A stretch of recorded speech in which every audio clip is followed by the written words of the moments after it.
Have you ever stopped to ask why the entire world follows a 7-day week? Not 5 days, not 10 days, but 7 days. Every country, every culture, every calendar. Days make sense, they are tied to the sun. Months make sense, they are tied to the moon. Years make sense, well, they follow the seasons. But the week? There's no specific or astronomical reason for it to be 7 days. And yet, here we are. For me, this question connects deeply to restoration, to how God rebuilds what has been lost and gives us space to begin again.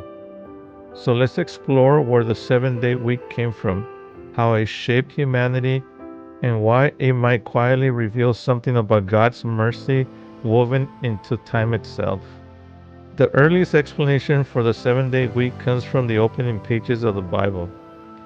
And on the seventh day, God ended his work, which he had done, and he rested on the seventh day. According to scripture, God created in 6 days and then set apart the seventh day. Not because he needed rest, but because we would. This wasn't meant to be symbolic or poetic only. It became a real rhythm of life.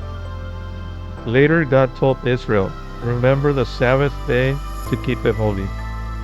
The command was tied directly to creation itself. What's interesting in this, the week isn't based on the sun, the moon, or the stars. It didn't come from nature, it came from revelation. Over time, this rhythm spread far beyond Israel.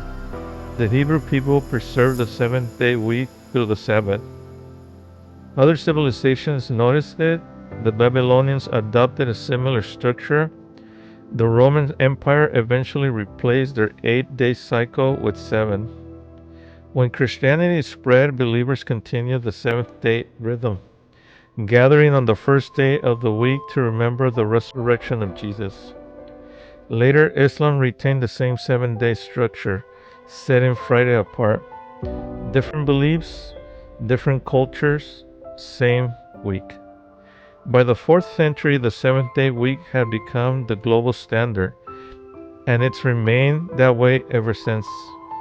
There were times when leaders tried to break away from this rhythm. During the French Revolution, a 10-day week was introduced. Later, the Soviet Union experimented with 5 and 6-day cycles. The intention was efficiency. The result was exhaustion, confusion, and fractured community. Families couldn't rest together.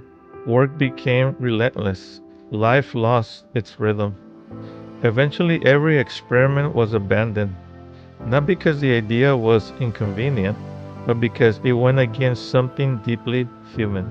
Modern research has discovered that human beings operate on something called circadian rhythms, roughly 7-day biological cycles. They show up in the immune system responses, in the hormonal patterns, and in stress and recovery cycles. What's fascinating is that these rhythms appear even without cultural influence. There is no known natural environmental cause for them.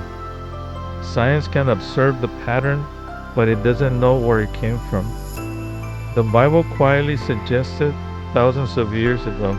So thinking about this, for me, this is where it becomes personal.